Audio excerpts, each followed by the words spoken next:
Nagkaroon ng botohan ng mga coaches, scout at mga insider for next season kung sino ang magiging best player per category at kung ano ang posibleng mangyari para kay LeBron.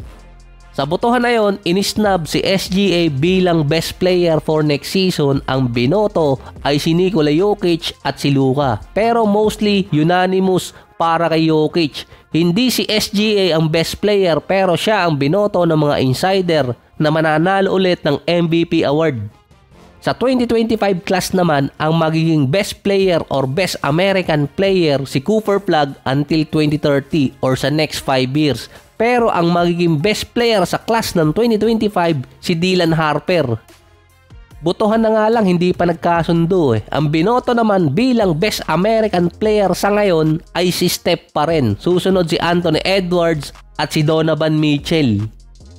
Sa interview naman ni Rich Paul, nagbigay naman siya ng cryptic message na hindi dapat mag-worry sa future ni LeBron kundi i-appreciate na lang yung present. Ang Media Day, official na opening ng NBA business. May mga tanong doon syempre ang media regarding sa future ni LeBron. Kaya nagbigay na di umano itong si Rich Paul ng posibleng mangyari. Nagkaroon din ng botohan kung si LeBron ay magiging part pa ng 2027 season. Meron kasi mga rumors na iintayin ni LeBron si Bryce for next season. Pwede na kasi siyang pumasok ng NBA draft sa 2026. Dalawa ang binoto ng mga coaches at scout na babalik si LeBron for next year, either sa Lakers para i-draft si Bryce or bumalik siya ng Cavaliers, ang hometown niya, para doon mag-retire. Yung retirement ni LeBron since 2022 or 2023 pa binabanggit. Pero galing kay LeBron, wala pa naman siyang sinasabi regarding sa retirement niya. Papasok pa naman siya ng ika-23 season, hindi na siya maglalaro ng another 10 years, pero hindi pa siya papunta sa kanyang end ng karir. So hindi siya pinapirma ng LA ng contract at papasok na rin naman sila sa bagong era, sa boy band era. Last time na na-drop si Bronny, kinonsider siya ng mga team para maengganyon lumipat sa kanila si LeBron. Ganito rin ang posible mangyari kay Bryce for next season. Kung sino ang pumili sa kanya, magkakaroon ng chance na maglaro pa si LeBron ng isang season sa team na yon. Pero sa botohan, parang ang dating pinagre-retire na si LeBron ng mismong organization, pero ang sinasabi naman ng iba doon, kapag nag-retire si LeBron nang wala pang kapalit na mismong face ng NBA, mahihirapan doon ang liga. Isang devastating news naman ang nangyari para sa Houston. Si Fred VanVleet, 1 month bago ang regular season, nagkaroon ng torn ACL injury at posibleng mamintis niya ang buong season. Hindi lang posible dahil malamang na hindi talaga siya makapaglaro at apektado ang season na Houston. Nangyari di umano ang injury ni VanVleet habang nasa training camp sa Bahamas. Non-contact injury pa yung nangyari sa kanya. Ang recovery time pa naman ng ACL injury, 9 to 12 months.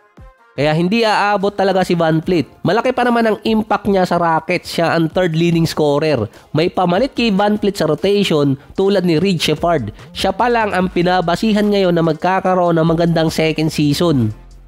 Sa mga online discussion, gusto ng mga fans at mga insider na matuloy ang reunion ni Russell Westbrook at Kevin Durant sa Houston. Hindi ganun kadali din na i-sign si Westbrook base dito kay Keith Smith. Para makakuha ng player ng Houston na kapalit ni VanVleet, ang pinakamadaling way ng team, mag-file sila ng disabled player exception dahil lagpas sila sa first tax apron. Kapag ginawa kasi na nag-file ng exception ng Houston, officially hindi na makakalaro nun si VanVleet, hindi na naman talaga aabutin. Hindi naman direktang sinabing out na agad si VanVleet next season. Ang isa pa doon pinakamadali makapag-sign ng Rockets ng player kahit lagpas sila sa first tax apron ay January onwards dahil sa mga exception. Wala kasing legit point guard or veteran point guard ng Houston papasok ng regular season. Sa mismong rotation ng Houston, ang pwedeng pumalit sa point guard position si Amen Thompson. Dahil point guard naman talaga siya, ginawa siyang small forward. Dati niya pang sinasabing gusto niyang bumalik sa dati niyang position na point guard. Pero si Amen Thompson ang best perimeter defender ng Rockets at ang susunod na point guard talaga sa Houston si Aaron Holiday. Kaya yung mga insider, si Westbrook di umano ang best option ngayon sa Houston para replacement ni VanVleet. Reunion sila ni Steven Adams at ni Kevin Durant. Bukod kasi kay Westbrook, andyan pa si Markelle Fultz na nakalaro ng 21 games last season para sa Kings. Kung naghahanap ng point guard na pamalit, pwede siya. Ang isa pa doon, si Cameron Payne. Hindi siya yung best available point guard pero siya yung best dependable point guard. Kapag extended minutes ang binigay sa kanya tulad na nangyari dati 4 years ago sa Suns, solid numbers ang binibigay niya.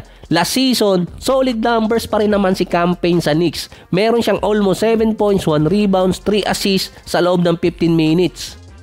Pero based din sa mga insider, kung maghahanap ng point guard na pamalit para kay VanVleet, kailangan nila ng isang scoring point guard dahil nga limitado ang scoring ng Houston ngayon. Based sa mga insider, ang papalit sa minutes ni VanVleet ay si Reed Sheppard at si Amen Thompson. Pagkakataon na kasi ng Rockets na lalong i-improve si Thompson dahil June pa lang nililinya siya bilang playmaker o point guard para sa Houston. Ibabalik siya sa dati niyang normal position dahil dun siya komportable at dun din makikita kung mas makakascore bilang point guard itong si Amen Thompson. Dahil kapag wala naman si VanVleet sa lineup, pagpalagay natin merong injury dati, si Amen Thompson din ang nilalagay na primary ball handler at playmaker ng Houston. Meron din pamalit kay Amen Thompson bilang primary perimeter defender si Dorian Finney-Smith at hindi rin siya mahihirapang maghanap ng papasahan dahil andun na si KD na mataas yung percentage sa field at andun pa si Sengun.